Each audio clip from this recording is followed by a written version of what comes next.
Hello and welcome back to Streets of Rage 1. Now we're gonna kick it on Miami Beach, going across and killing surfer dudes.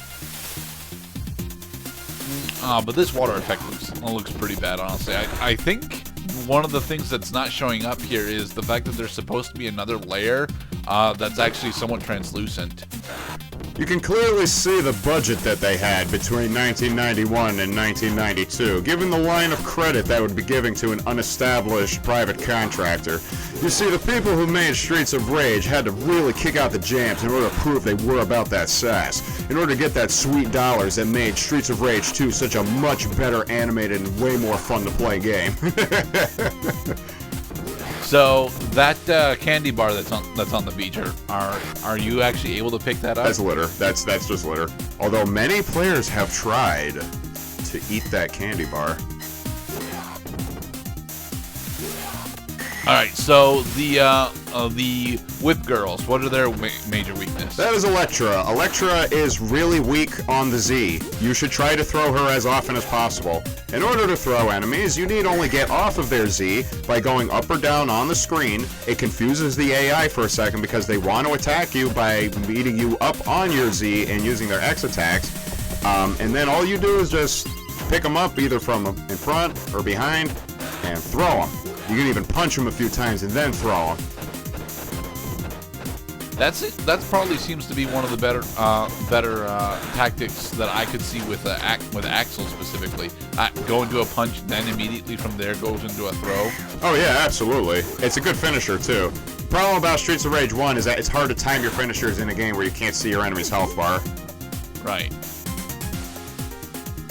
We also get introduced to the palette swaps of enemies, pausing for a second for some inexplicable reason, which I probably should have edited it out in post.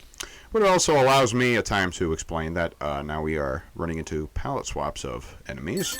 When palette swaps occur, they deal slightly more damage and they have more health, of course. You especially want to watch out for the green-shirted dudes because the green-shirted dudes inflict twice as much damage as the blue-shirted dudes.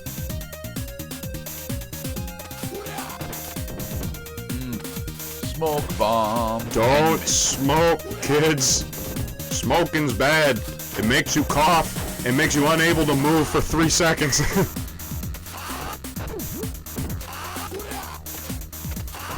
Remember, we're not killing them. We're just beating them up. No, lung cancer kills people. We are just teaching them a lesson.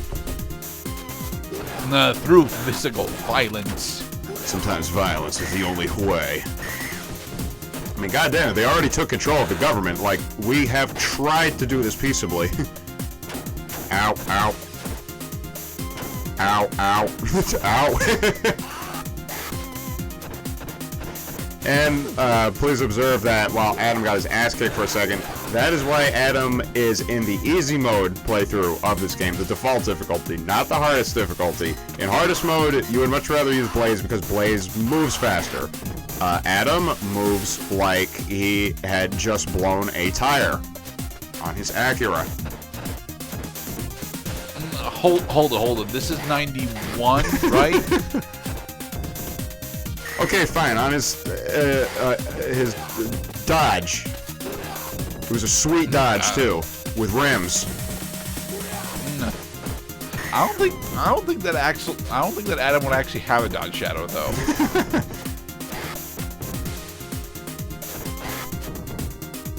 Is it boss time? Yeah, it's boss time. Alright, now boss 3 is gonna punch you in the face. Yes, the large Russian wrestlers. The Russian wrestler? Okay, so you're the first one I said. You're the first one I met who suggested that these guys are from Russia, which might explain why the Russian Bear is one of the major bosses in Streets of Rage 2. What you want to do to dispatch these wrestlers is just fucking kick them over and over again because they're helpless on the edge of the screen. The problem is, if you lose control of them, then you gotta regain control of them. Come on, Adam, get up. Get up, Adam. Kick. Jesus. Hell yeah. and later on during the boss gauntlet at the end of the game, that is a significantly more difficult strategy to implement. Actually, no. Believe it or not, the boss variant that you find on the stages is actually easier than the rematches that you find later in the game. The reason why they are easier later in the game is because all you're doing is fighting the bosses. In the boss encounters that you find at the ends of these stages, there are also little mooks that will spawn infinitely as long as the bosses still have health, but will die as soon as the boss runs out of health. Those are the guys who are going to fuck you up, not even the boss. Well, I mean, okay, these guys fuck you up first, and then the boss gets a hit because you were open. I'm still convinced that the rising jump kick is pretty much each character's best attack. It is the best attack. That's why they invented Donovan in Streets of Rage 2, who actually anticipates that you're going to try jump kicking him, so he has an uppercut counter. He uses the uppercut counter basically anytime you try jumping anywhere near him, because they knew drop kicks are OP, stun locking is OP. Specials aren't really OP because you can only use as many specials as you have inventory for. And throwing also is OP. And that's why you have lots of no-hit runs in Streets of Rage, because the best way to not get hit is to just keep throwing your opponent. Do the double dragon thing. Yay! It worked! Alright. Anybody want a puff? And you missed. Here's another poor soul who did not give in to nicotine addiction. Ow, ow. Now, because this is a much older beat 'em up, we don't actually have a block button, do we? There is no blocking. No.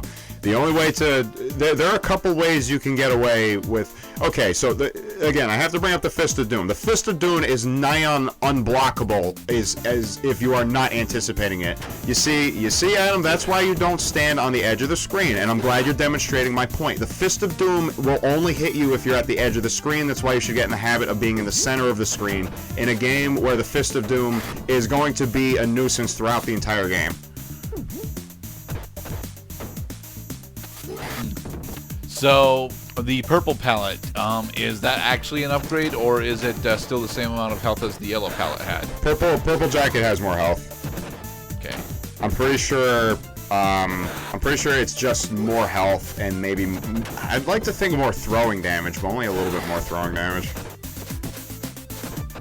Swing that bat. Swing better. A juggler. You know, it's good to be a child with a solid moral center to understand you probably should not be swinging an aluminum bat at other people. You're supposed to hit baseballs with that, mister. Do baseball.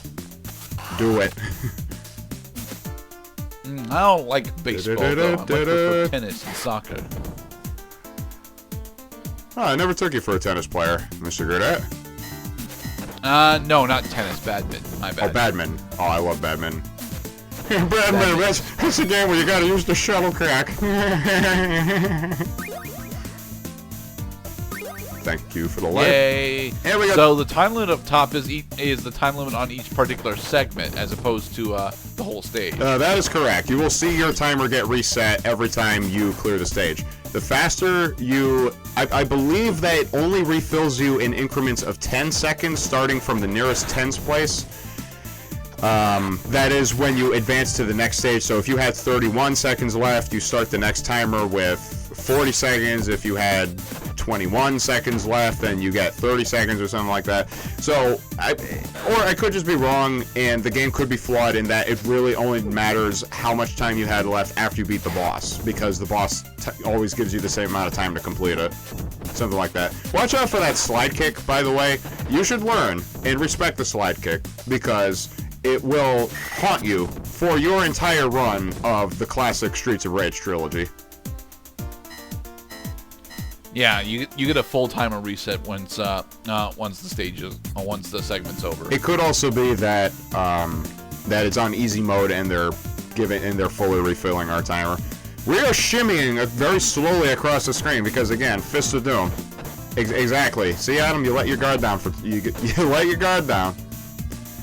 And we also had gotten into the habit of popping a special when it becomes clear we're about to die. You cannot stack specials. If you have a special in your inventory and you die, you lose it, and you can cry about it.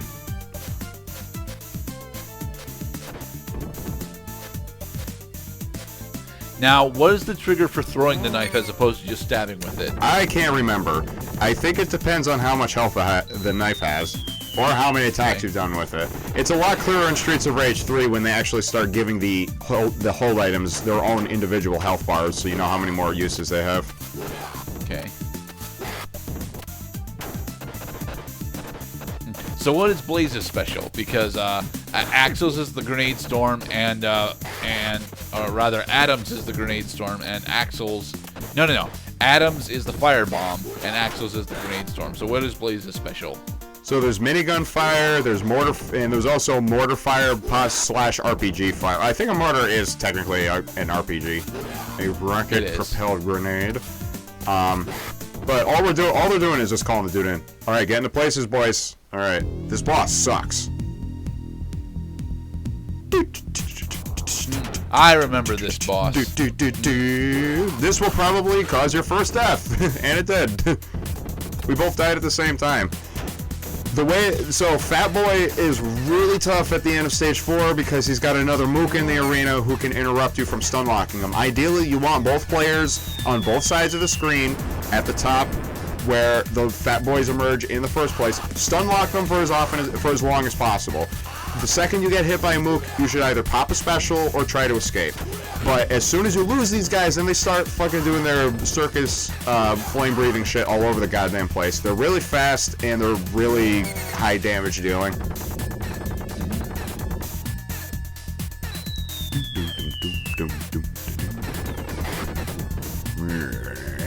I can't see that well, but I see that you're a dick. Oh yeah, do not throw the Fat Boys in Streets of Rage 1. Only Streets of Rage 2 can you throw the Fat Boys.